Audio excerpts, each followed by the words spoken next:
So good morning, good afternoon, everyone. Thank you for joining the IEEE EMBS webinar series on the frontiers of biomedical imaging and analysis. My name is Pinkun Yan. I'm an assistant professor at Rensselaer Polytechnic Institute. I'm co-hosting this webinar with Dr. Ahmed Kaskan, and the co-host also includes Dr. Marlene De Bruni and Marius Linguaru. They're not here today, but they are part of the committee. We are all actually part of the IEEE EMBS BIIP Technical Committee. This is a committee event. So today, it is our great pleasure to have Professor Adrian Dalca to be our guest speaker. Dr. Dalca is an assistant professor at Harvard Medical School and also a research scientist at MIT. He received his bachelor's degree and master's degree in computer science from the University of Toronto. He obtained his PhD from CSAIL at MIT. As you know, it is one of the best AI labs in the world. His research focuses on probabilistic models and machine learning techniques to capture relationships between medical images, clinical diagnoses, and other complex medical data. His work spans medical image analysis, computer vision, machine learning, and computational biology.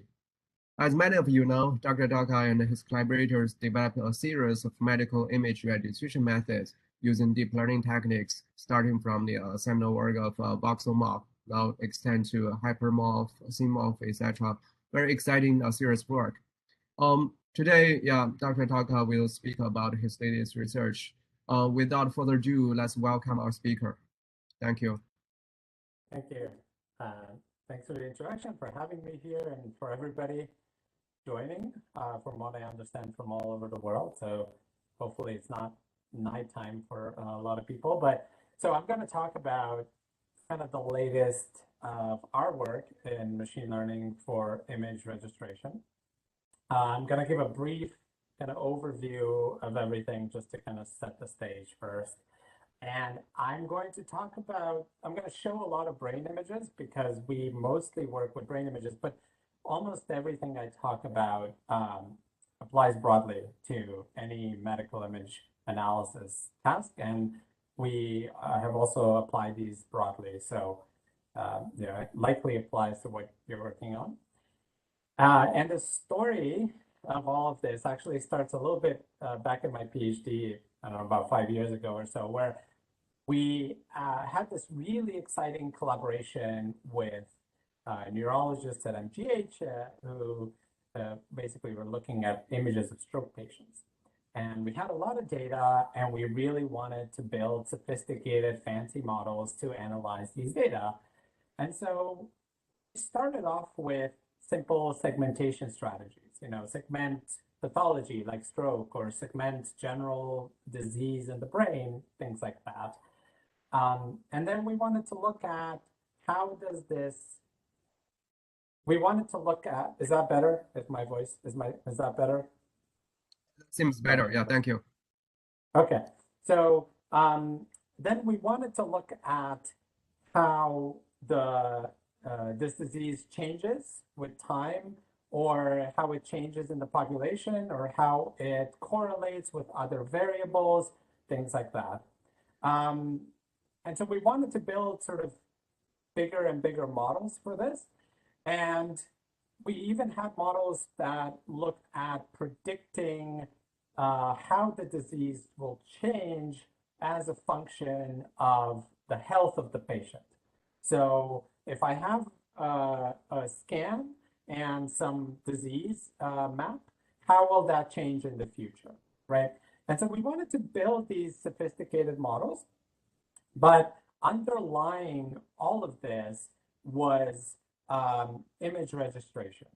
And what this meant was we wanted to take all of our data, and we wanted to align them to some common reference frame so that we could do our analysis and build our sophisticated models. And so that was the goal, but the problem was that every time we thought of something new and interesting to do, we would be faced with doing image registration, and it turns out that at the time, it took a very, very long time to do this. So for to run a single registration of one scan to the common reference, it would take a couple of hours with the best algorithm that we had. And that was very slow, not because you had to register all of the subjects, but because we wanted to build models that incorporated registration over and over and over. And so it was really hard to do research when you had to wait 2 hours for 4,000 subjects or something like that we had.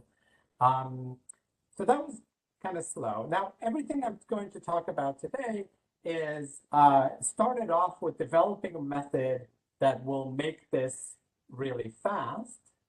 And then based on that, it enabled us to build bigger and bigger models for different things. And so I'm gonna cover some of that today, right? So it's not just that we're really excited that we can do analysis faster, but it also opens the door to building better and better models.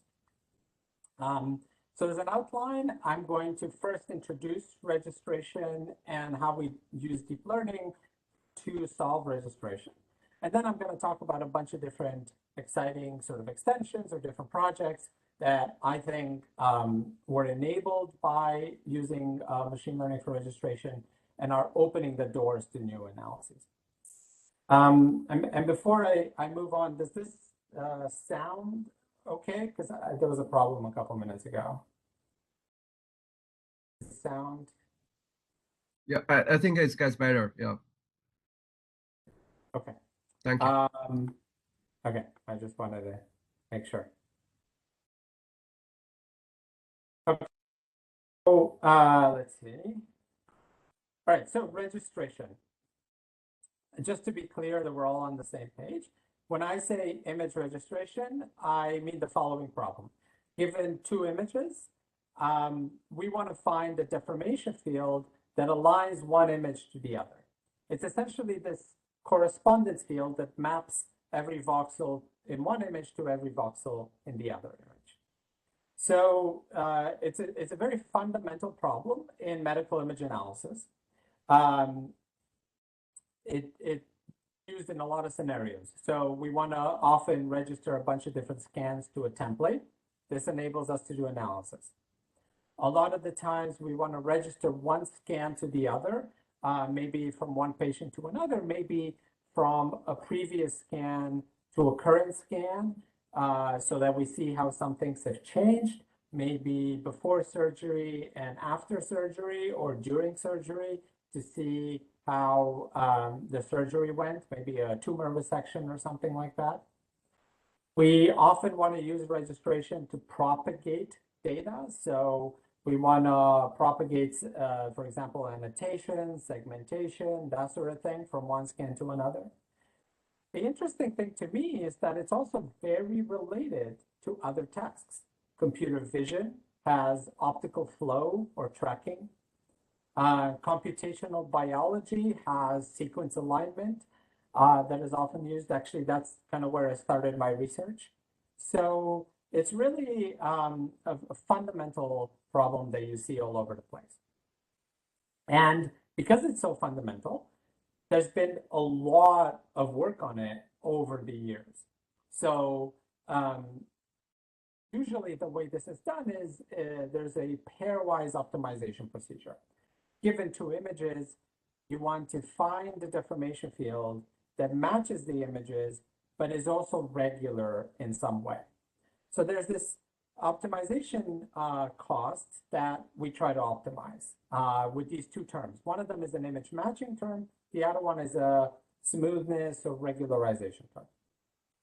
Now, you don't need to look at the details too carefully, but the main idea here is that over decades, people have come up with different aspects of this, right? They would find a better image matching, better regularization, better way to optimize everything, better way to provide guarantees, better way to provide uncertainty estimates, and so on. So there's a lot of really awesome work in this field.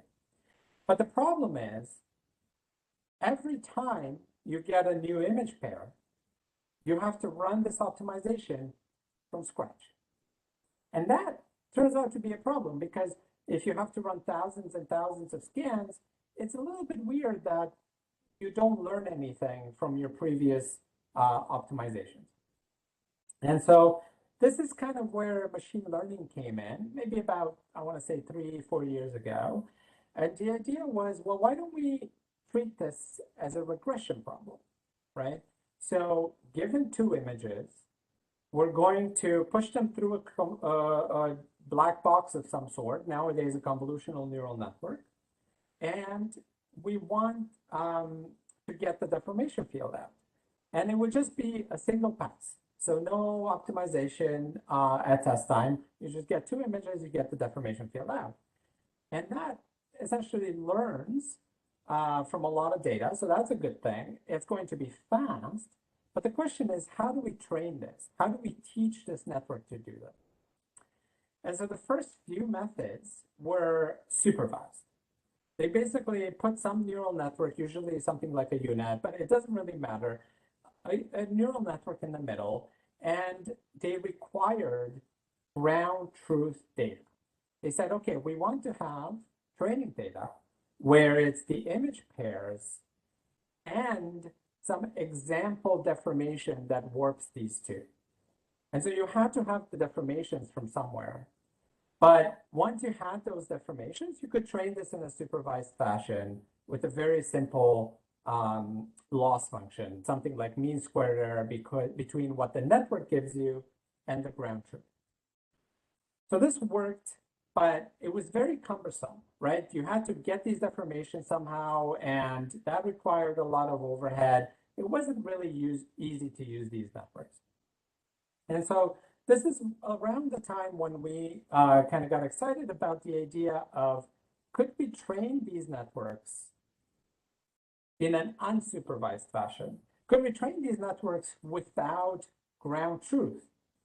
And in some ways, it wasn't a popular way to do things, but we had the ability to do that because there was all this previous work, classical optimization methods that we could build upon, right? And so we said, okay, instead of telling the network whether a deformation is good or bad by having the ground truth, what we're going to do is we're going to use the same loss function as in the classical methods, where we're basically saying, well, the deformation is only as good as its ability to match up the images, and it's smooth, right? And so every time the network gives us a new deformation field, we can sort of apply this loss. We have to do it for all the image pairs, so all the IJ image pairs over our training data. And also remember, we're not optimizing the deformation field, we're optimizing the parameters of the neural network, right? So we're borrowing the concepts from the classical literature of what's the best similarity term, what is the best regularization term, but we have to optimize the neural network, not the deformation fields themselves. But basically, over time, the neural network sees a lot of data, gives us a lot of deformations, gets feedback of whether they're good or bad. And so over time, they learn to give us good deformation fields that align the images really well. Okay? So this is kind of what the registration network looks like in the end, right? You've trained this network, and so now to do registration, it's really easy.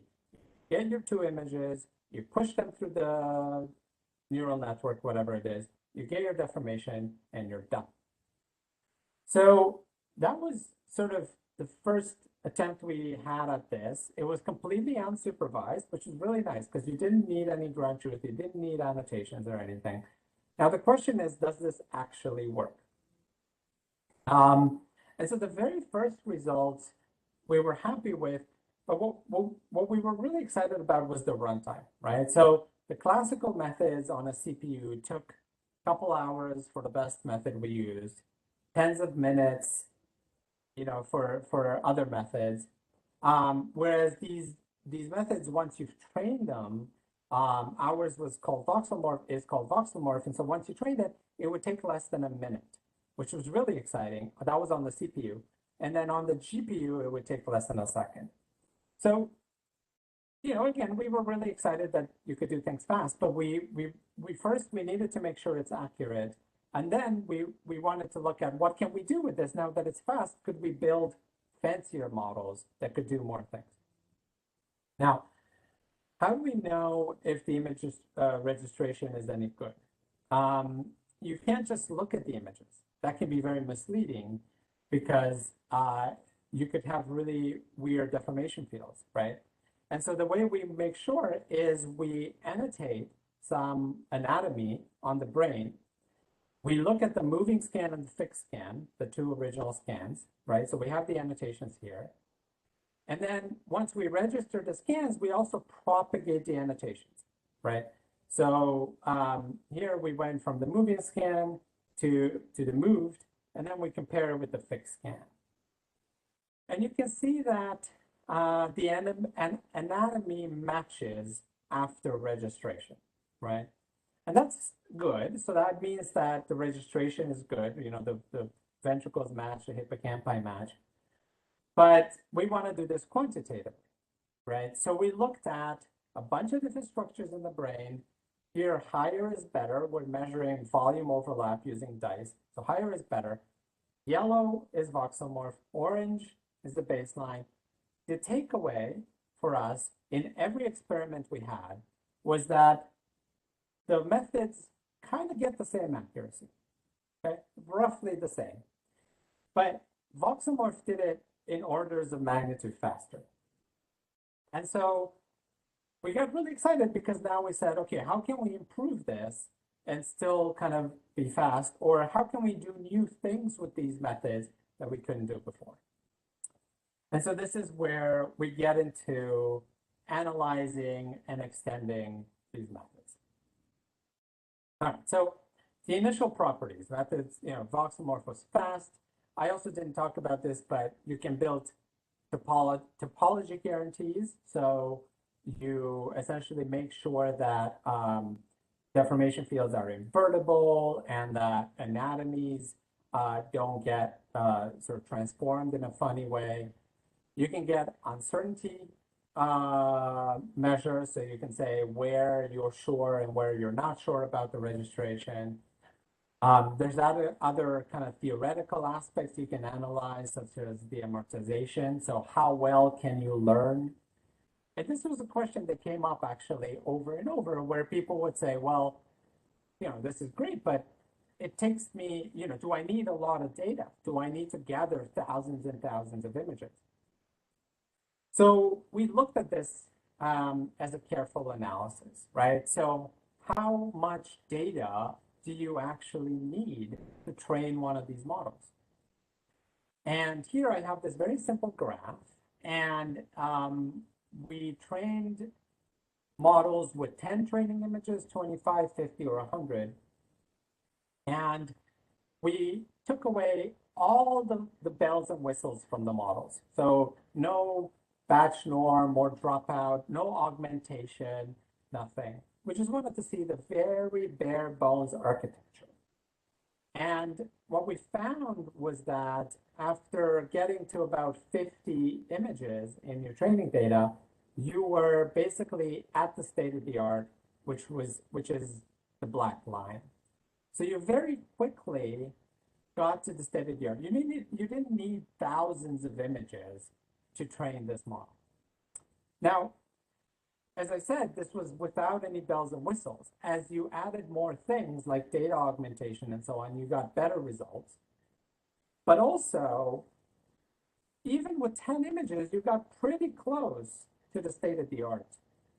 So what this meant was that you could use the output of voxelmorph even when it's trained with 10 images.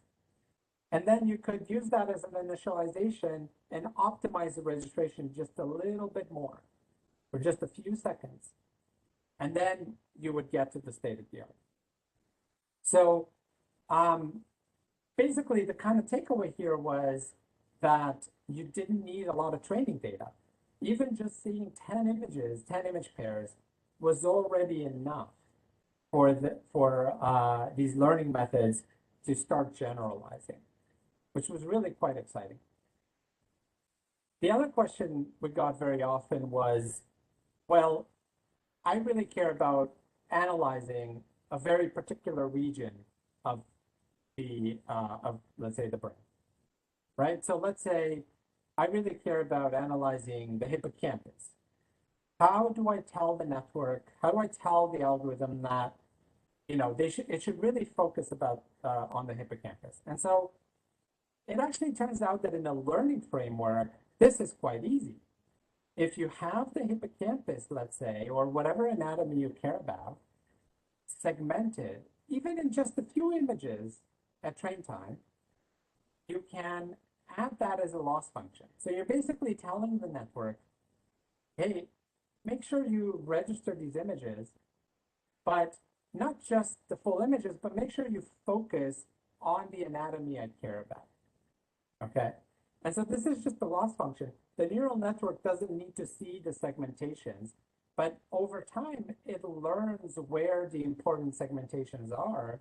And so let's say it's the hippocampus, and then it learns to focus on the hippocampus and sort of put more emphasis on getting that right.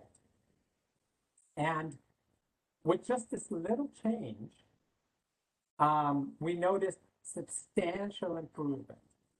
Now, remember, at test time, the algorithm doesn't see any segmentation. It just sees the brain images. But now it's learned where the anatomy of interest is and how to focus on it. And so this was a substantial improvement. You're talking about 10% improvement here over not just the previous voxelmorph method, but over the classical methods. So this was the first evidence that we had that it wasn't just about speed, but more that you could do more with these machine learning methods than we were able to do in classical methods. And so we got really excited about this. And so we started applying it broadly to all kinds of different problems. And one of the things we faced was the fact that machine learning methods tend to only work on the type of data they're trained on. So if I train it on brains, or if I train it on a very particular type of brain scan, so let's say a T1 MP RAGE, which is a particular type of MRI, it's never going to work on a completely different type of MRI, or on CT, or on cardiac images, right?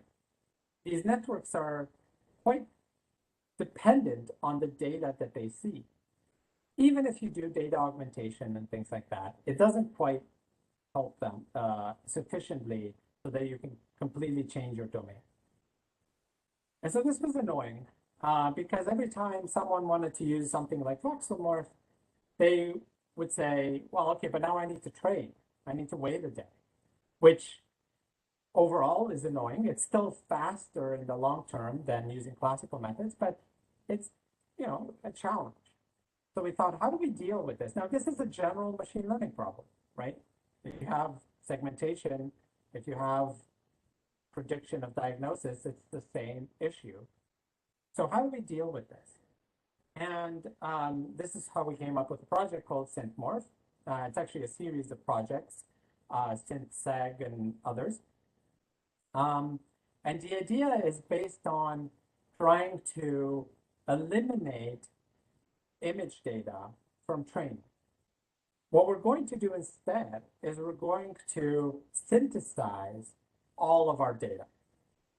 So here's how that works. We're going to start with some label map. Okay, so this is a label map of the brain. Someone has labeled these images, or maybe someone has run some algorithm. It doesn't matter. We throw away the images. We just get the segmentation maps, either from some other data set or online or something like that. And then we start with the segmentation map, and then we deform it. And then we sample some intensity and some noise inside each of the segments. And you get an image that looks like this. Now, the key thing to note here is that the image is not realistic in the sense that you get image contrast that you would never actually see in an MRI, right? You're not going to get a very different intensity on the left than on the right. That's just not going to happen because it's the same type of tissue. But what we're doing here is we're synthesizing completely varied intensities so that the network learns to not focus on the very specific intensity. Instead, the network's going to learn to kind of ignore the actual intensity and extract the shape. Okay. And then we can add all kinds of interesting effects. So here's some blurring. You can add some bias field. You can add some partial voluming, some downsampling, some noise, some pathology. And you can generate really crazy data, right? You can generate images, brain images in this case, that look like this. Now again, to a radiologist, if you look at this, you will be able to tell, yeah, these are not realistic images. But the interesting thing is that by exposing networks to such diverse images, they learn to be very robust to the contrast, to the domain that you're giving them, right? They're diverse both in intensity, but also in shape, right? Because we're changing their shape. Now, as we were doing this project, and we had evidence that this worked from our segmentation projects, we realized, well, for registration, though, you don't really need to know anything about the brain. You really just need to match up shapes. So what if we don't generate, what if we don't generate brains, right? So instead of doing this process where for registration, we would generate 2 images and then 2 kind of crazy contrasts so that we could register them, we're going to actually just generate completely random shapes. So here's how that works. You get one label map that is completely random shapes. You warp it in 2 different directions. You fill in different intensities, and then that's what you're going to feed your neural network. So here's the type of images you create. Now, this is pretty crazy, right? Because, we've completely left anatomy behind. We've completely left MRI properties behind in some way, but what we are doing is we're going to expose the network to a crazy amount of variability of shapes. So we're going to take 2 of these images, we're going to give them to the network, and we're going to tell the network, hey, tell us how you could deform one image to match up the other. Now, to train this network, it would be really difficult if you just had the images. But we're going to use the segmentation trick that we did before, which is these images come from some segmentation maps. And we know those segmentation maps because we synthesized this whole process. So the way we're going to tell the network whether it did a good job or not is we're going to say, hey, forget whether you matched up the images or not. Did you match up the segmentation maps? And that we know how to give a score to. We could just use volume overlap or dice, right? So the networks only see these crazy images, but in order to align them well, it needs to extract the underlying shapes and come up with an appropriate deformation. So let me tell you how well does this work. What we did is we trained 2 models. One with crazy brain images, synthesized brain images, and the other one with synthesized shapes. Okay, so these models never see any real images at all. Okay, and then we trained a bunch of other models, voxomorph. We also looked at classical models, and we evaluated them on real data. Okay. Here's how well that works. So in red are different classical models. Okay. Now here, higher is better. We're looking at those. In green are voxelmorph models. Now these models are only trained on specific modalities, T1 or T2 of brain. And they tend to do as well as classical models, a little bit better sometimes, a little bit worse, but roughly as well. Now in blue are these new models called synthmorph models. Okay. These models that I have circled here are models that are trained on shapes only. Now here's the interesting thing. They do about as well as most classical models, about as well as some versions of the voxelmorph models. But the interesting thing is they've never seen any real data, right? They haven't even seen a fake brain. They've just seen blobs. And somehow they do really, really well. This tells us that the networks just learn to kind of match up shapes locally, and seeing real data isn't quite that important. Now, these other models, the lighter blue, are the synthmorph models trained on brain synthetic data. So again, no real data, but at least, it's kind of has the shapes of brains. And you can see it does even better. In fact, it does better than everything, better than classical models, even better than voxelmorph models. But I think the insight here is the interesting thing, right? It does better without being exposed to real data. And so, the interesting thing about that is that means that they will probably be good models when they see new data that they've never seen before, right? Because or not that they've never seen before, but they've never depended on before.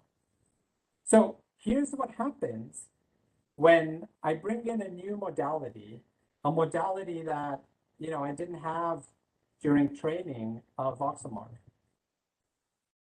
So we're going to register T1 to PD, which is the new modality, or we're going to register T1 to T2, which we didn't do in training of voxelmorph. So what happens? Well, the classical models, they do a little worse, and this is because you're going across modality now. So they lose a little bit of their ability. But the voxelmorph models, the ones that were trained on T1 images or T2 images only, they completely crash. And this is what happens with machine learning, right? If you're trained on one thing and now you're testing on a completely different thing, they're not going to work very well.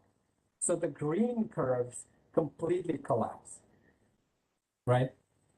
But in contrast, the synthmorph models, because they didn't depend on real data, they just saw completely synthetic data, they still do very well. They do better than the classical models and much better than voxelmorph models while being really, really fast. So this to us was remarkable, right? You had models that now were really fast, never saw data, and still did better than everything else. Now, I don't have time to go into all kinds of details. We have tons of analysis in a recently accepted paper. We look at why does this work? We look at how sensitive is it to hyperparameters. In fact, we show that you can take a model that was trained on shapes, and you can also apply it to cardiac data, and it will work as well. So these are really, really general models. And so this project is called synthmorph, and you can sort of go and download the code yourself and try it out. All right. Completely changing topics, although it's still very related. It's this problem of hyperparameter tuning. Now, in every model, classical model, machine learning model, registration, or anything else, there are hyperparameters. I'm sure everybody in this talk knows the pain of having to tune hyperparameters.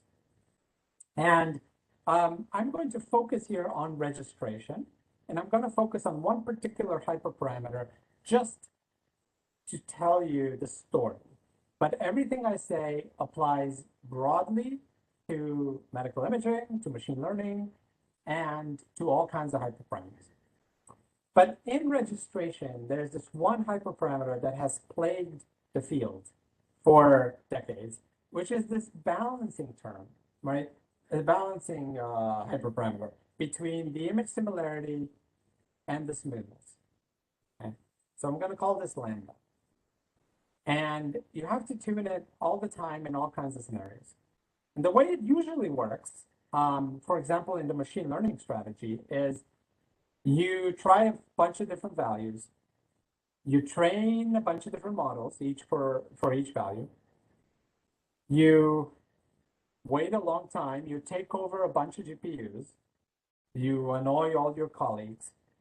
And then you look at the results, and most of the time you have to go back and try other values. This is lengthy. It takes over a lot of GPUs. But most importantly, it's really, really painful to the students most of the time doing this process, right? You have to keep, it's very mundane work, right? You have to keep track of everything. You have to launch jobs. It's a headache. And so, and then there's another problem, which is that what you're doing in this process is you're looking for the best hyperparameter. But oftentimes, there isn't a best hyperparameter.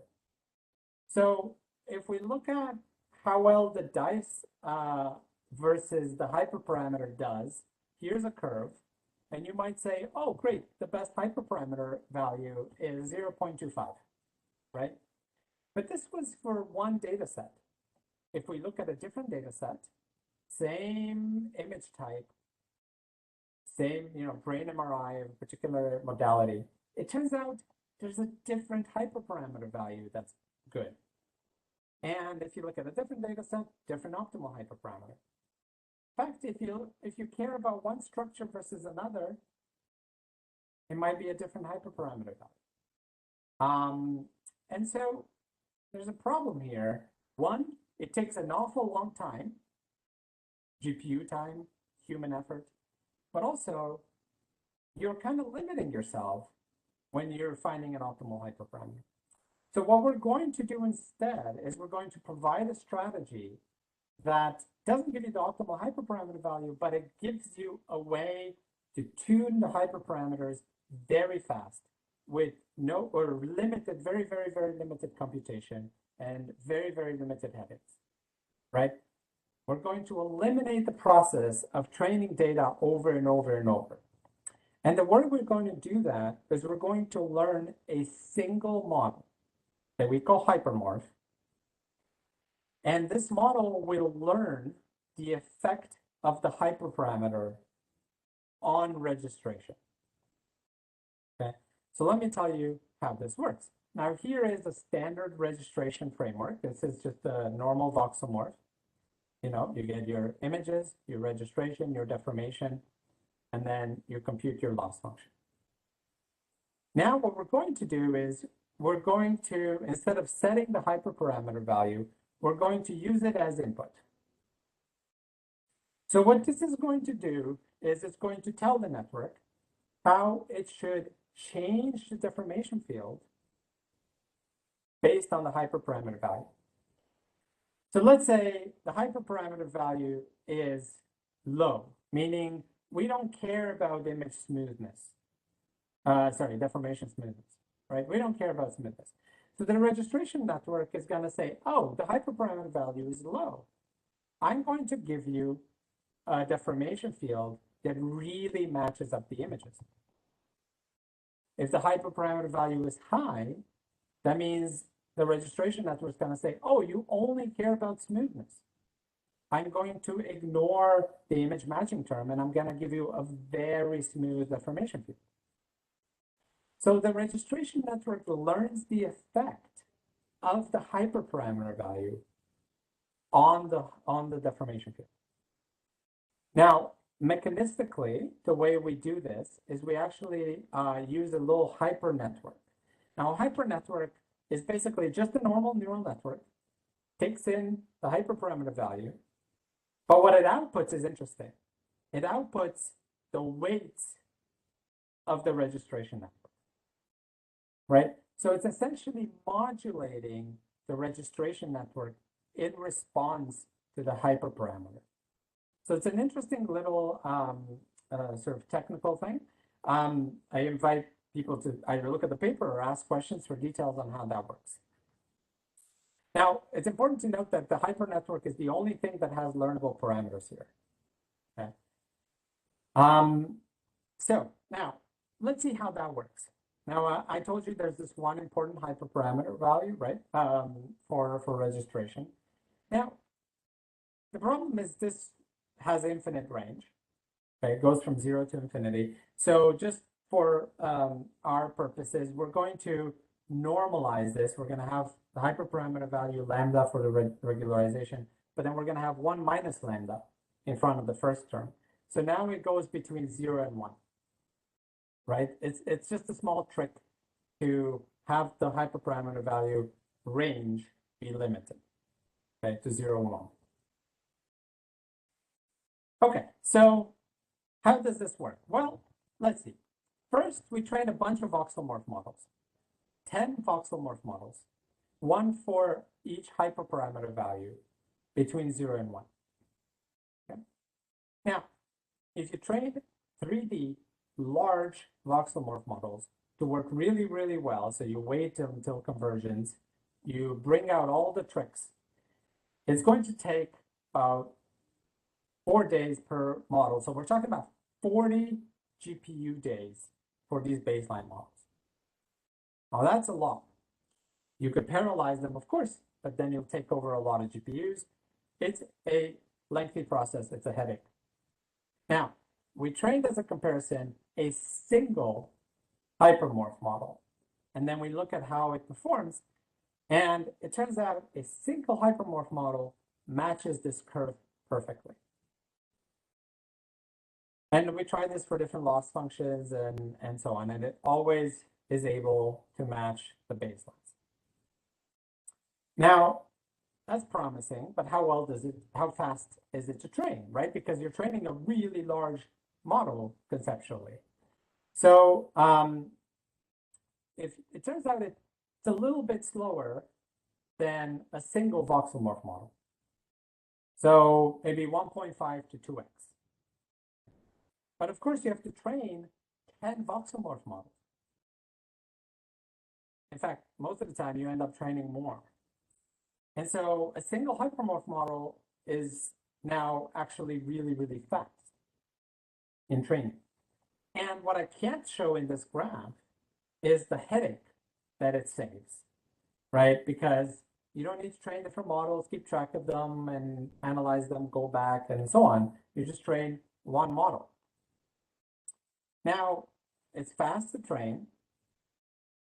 How does this help us?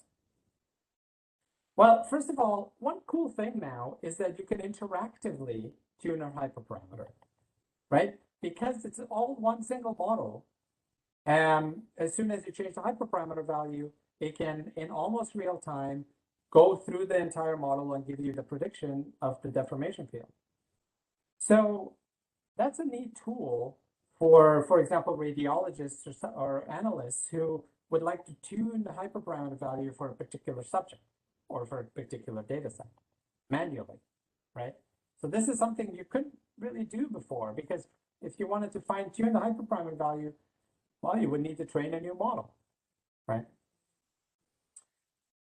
If you did it classically, you would have to run the optimization, which, took tens of minutes.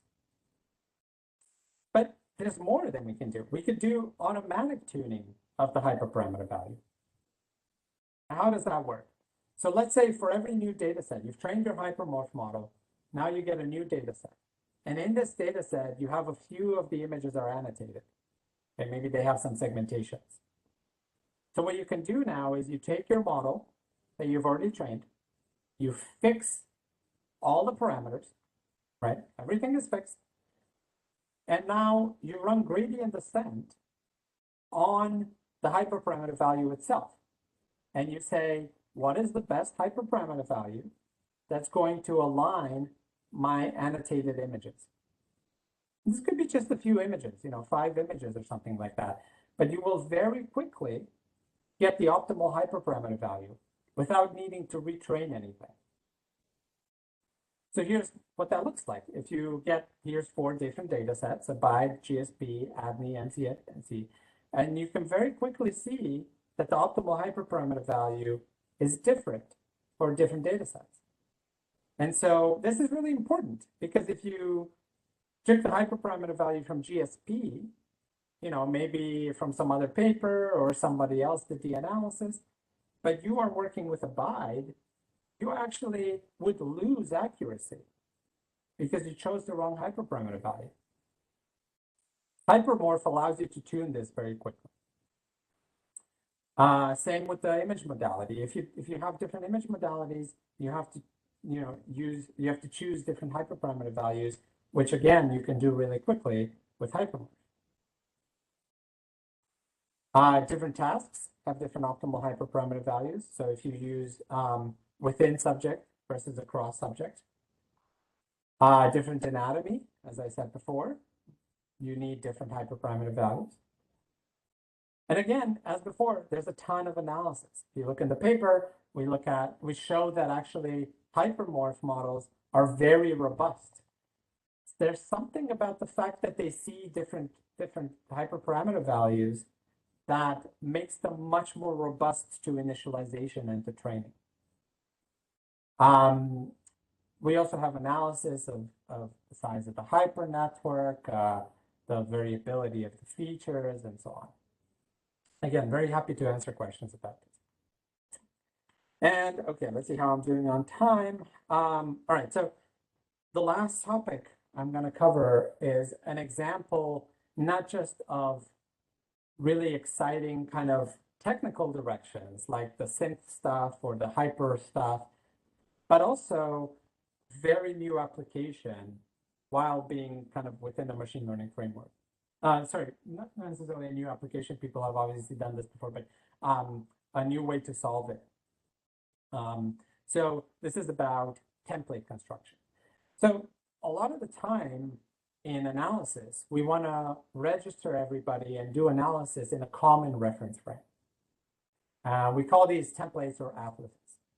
Now, the classical way to build a new atlas is to take all your data, initialize the atlas somehow, like take the average or something, and then run this procedure where you align everybody to the atlas, take a new average, and then align everyone again, take a new average, align everyone again, take a new average. Yeah, some procedure like that. It takes a very long time. And so it's so cumbersome that most of the time people just don't build new atlases. They'll download some atlas from somewhere. And the problem with that is it may not fit their data, right? It may be a good atlas, but it doesn't fit their data. It's not the optimal atlas for their data. And then there's other problems that this is very limiting. What if you wanted to build multiple atlases, continuous atlases, that sort of thing? And so people asked us, okay, well, can we use voxelmorph for this? And we thought first, well, it's, voxelmorph is fast, so it will make this whole process faster. But then we thought, well, voxelmorph learns from a population, right? It learns how to register data by looking at a population of images. So that must mean that it's learning something global, something about everybody. So we looked at our voxelmorph. This is a different variant of voxelmorph, but it's the same idea. You get your 2 images, you put them into a neural network, you get your deformation field. And we thought, well, what if instead of having the template, we tell the network to learn the template? Okay, so it's the same process, same idea as before. But now instead of providing the model with a template at every iteration, we're saying, learn the optimal template to which you're going to register all the data to. Okay. So over time, the network is going to see image after image after image, and it's going to figure out what is the best image I could register everyone to. Now, the interesting thing, the thing that I really like about this is we didn't really change much from the original voxelmorph ideas. It was an easy to modify thing. that got you templates for your data, right? It was templates that were tuned for the data that you had. So this is the template that we first got at Voxelmorph, and we were really excited about it. You know, we didn't model anything. We didn't tell it anything about anatomy or anything. This is just what came out. But then we thought, well, the real power of this is that you can do more with it, right? You could imagine building richer templates. So one of the issues is, what if your data is very heterogeneous? You have young patients, old patients, diseased patients, healthy patients. You have male and female. What people normally do nowadays is they'll build multiple atlases, maybe 3 atlases, young, middle-aged, and older. Okay, but that's problematic. You know, you have these arbitrary thresholds. You have this very discrete way of approximating a smooth spectrum. You have to build many templates. You have less data for every template. There's so many problems. So we thought, why don't we just expand our model so that instead of learning one template, it will learn a conditional template function as a function of the things you care about. So let's say that what you care about is age, right? Just as an example, age. So it's going to have it as input the age of the patient. And what it's going to give you is the optimal template for people of that age. Now, what's really cool about this is it's a continuous thing. So you can say, well, I have a 34.5-year-old patient, maybe a 34.5-year-old female that is healthy. And then the function will give you the best template for those properties. So here's what that looks like. Here's for age, right? So young patients here on the left, old patients on the right. Here it is in kind of video form. You can see how the ventricles expand. You can see how the brain atrophies over time. I'm gonna do it again, right? It's a bit of a sad movie if you know, you kind of are following what's happening, right? There's kind of an atrophy of brain matter. But what's interesting is that this method was able to learn this continual space atlas without ever kind of having any constraints, right? It learned all of this from data. Now we can look at this and start analyzing it, and we find the patterns that we know from neuroanatomy. We know that hippocampi shrink over time, ventricles expand over time, and we find those patterns in our models, which is really cool, again, because we didn't constrain our models in any way. We just told the models, please learn this, you know, learn from data, and this is what it came out with.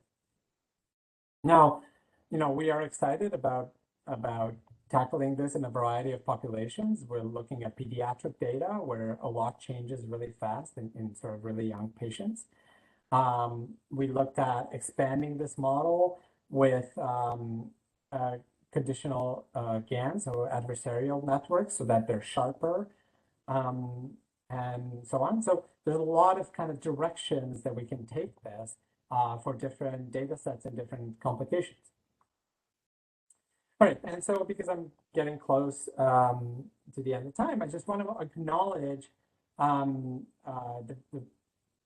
many people who were involved in this, starting with Guha Balakrishnan, who's the first author on the Voxelmorph paper and really kind of launched this whole series of papers. And just as an overview, you know, Voxelmorph started off with really, we looked at the classical models and we wanted to take those models, but then we wanted to use very recent machine learning methods, neural network types, variational inference, and so on, to have kind of the best of both worlds. Get really fast registration, but then improve accuracy, have kind of the properties of classical methods, and so on. And then from there, we started exploring all kinds of different directions. What happens if you have segmentations? What if you have limited training? What if you don't have atlases? What if you want to generalize? What if you are annoyed by hyperparameter tuning? And all of these kind of we were able to do because of the fundamental way that machine learning has changed registration. So everything I talked about is available at voxelmorph.mit.edu. We have a very active community there. All the code and everything is available. So please feel free to try it out. And with that, I will take questions. Thank you. Thank you very much, Adrian. Fantastic talk. Now we can open to the audience for questions. So audience, you can either post your question to the chat window or just raise your hand. I mean, virtually raise your hand. We'll enable you to speak. Okay, the one question. Matt, are you there? Do you want to handle this question? Maybe read out to the audience. Never mind. Yeah, I can. Sorry. Yeah, I was here. Yeah. The audience from the chat. Yeah. Actually, I don't see it here. Would you mind maybe reading it? Because I don't see it in my chat. Yeah. So the question from Lee Z. So Professor Adrian, thanks for giving the awesome and exciting researches. For the SynthMorph model, are the deformation fields obtained from the synthetic model reliable enough? Are they reliable? What we found is that the deformation fields were, in most scenarios, better than anything else we tried. So I would say they are reliable. Now, we have our own priors. So we know what images look like in MRI and brain. So we tried it on cardiac and it worked well there as well. But, if you took a SynthMorph model and you tried it on ultrasound, I don't know. But I think that SynthMorph will always be a good way to, at the very least, initialize any other model. So I think it does really well in MRI, MRI of the brain and other, but I think even if you go to some other very different modality like ultrasound, I think it will still be a very good initialization to anything you do.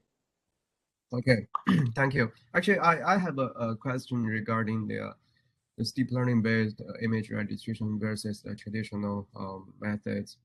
It's very interesting in your talk. You mentioned that the voxelmorph versus the ants, for example, voxelmorph alone may not actually outperform ants, but if actually you do the SynthMorph, for example, on the new unseen data, SynthMorph performs much better. But then actually you can also combine voxelmorph with the ants. You got actually the best performance in one of the experiments. Right, so basically, I wonder, what's your view regarding the traditional methods, optimization-based versus deep learning-based? And also, I think one thing probably we haven't actually talked about is much in the registration at least, is the interpretability, explainability. Because I often wonder that how deep learning learns to register images. Basically, we have the pixel correspondent intensities, right? Extract features, and somehow the network maps these features into the transformation. It's not like the traditional methods, right? We have explicit formulation there and do the optimization. So what's your view on that? Great, great questions. So we've actually thought a lot about these points. So I'm gonna wax poetic about it a little bit. So the first part, which was about combining the machine learning with the optimization. So I think if the machine learning models don't do as well, so like depending on the data set, what you trained on and so on, if they underperform ants, then they can be used together to initialize something like ants with a very good initialization. But I think that there are many scenarios where nowadays where they will perform better than ants. And the reason for that is because when we optimize something like ANS, well, there's problems with the optimization, but the most important thing is we optimize something like the unsupervised loss, right? The image matching plus the regularization. But most often, that's actually not what we care about. What we actually care about is, the way we're going to use these models is we're going to register the data, and then we're going to do something like segmentation or annotation or, something. And so what we actually care about is aligning the structures. We care about, aligning the hippocampus or something like that. And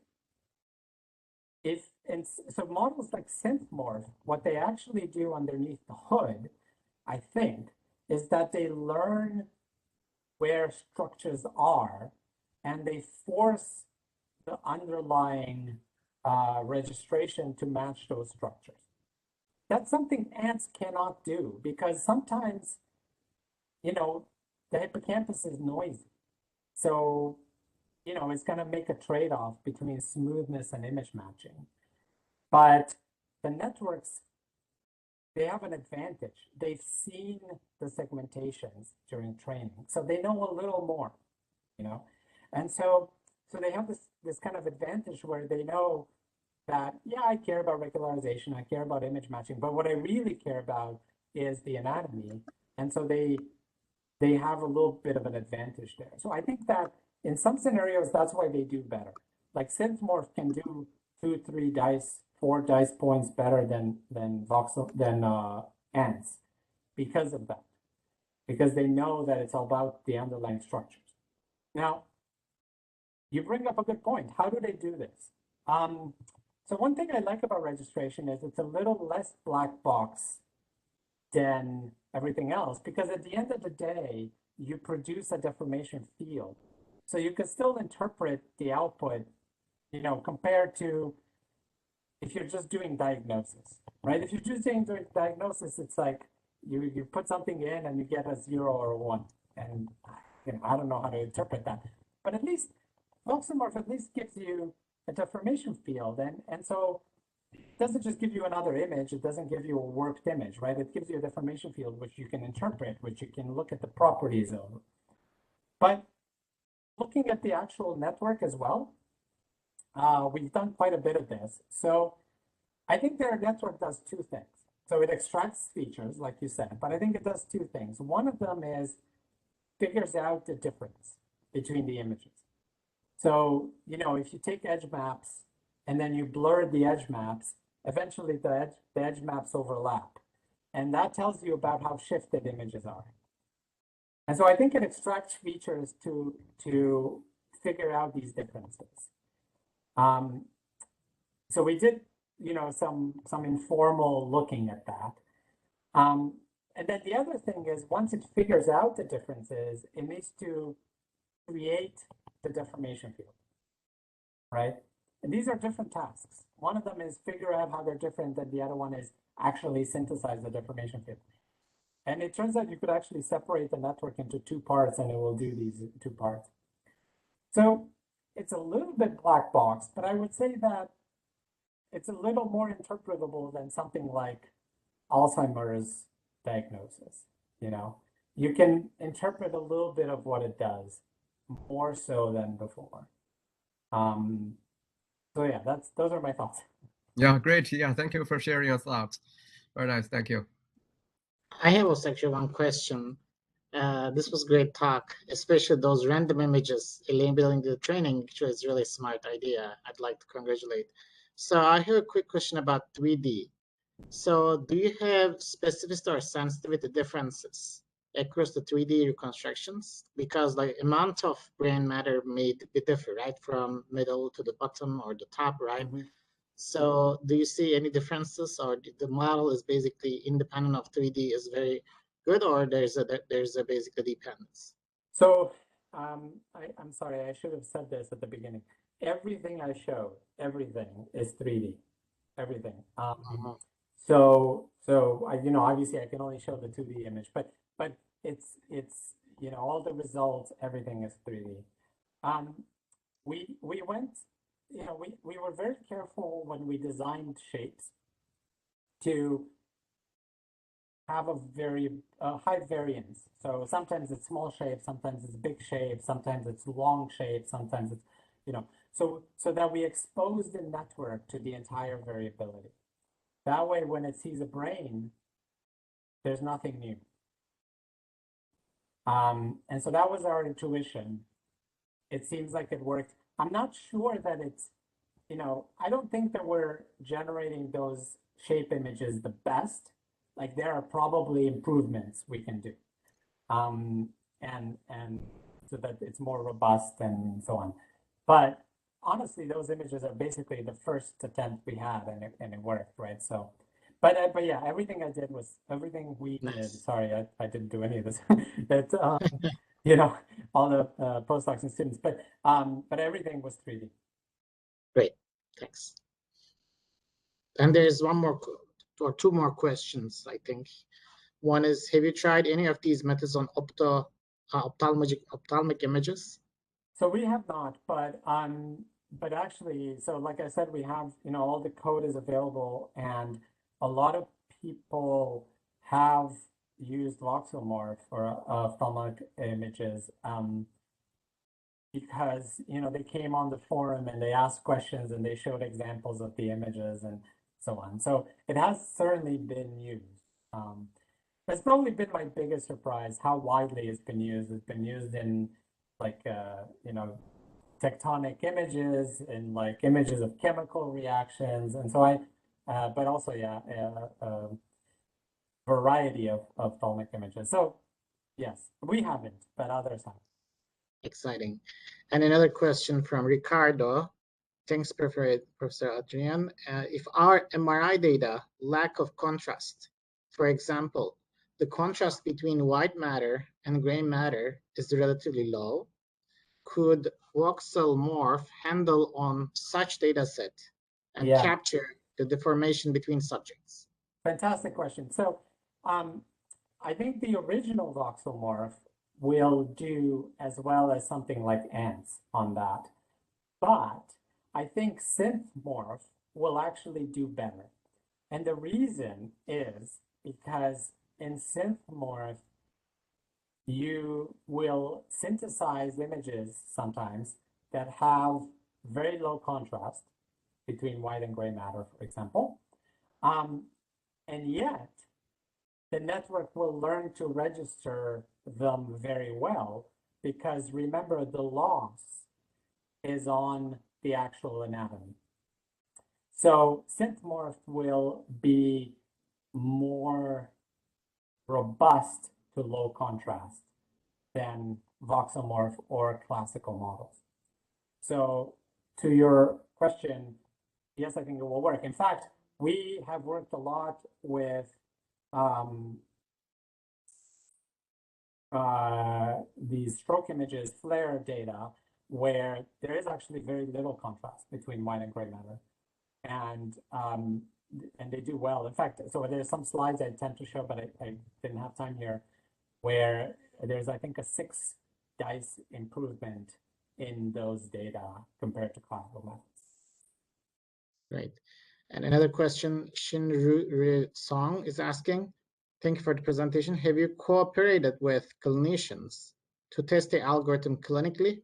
And how does deep learning guided deformable registration improve the clinical procedure? Yeah, it's a good question. So we did collaborate. I have very close collaborations with neurology at MGH, but and so we actually have used these on clinical data, which is a whole different domain. But we have mostly run them outside. No, not mostly. We have only run them outside of the actual, you know, outside of a procedure, right? So it's usually we get the data after the fact and we want to do something with it. It's clinical data and it's in collaboration with clinicians. We use those data, but it is not, we have not used it during, say, a surgery. Now, I think we can, and it's a very exciting direction, especially for something like synthmorph, where you might want to align pre-procedure MRI with some weaker form of imaging like ultrasound during the procedure.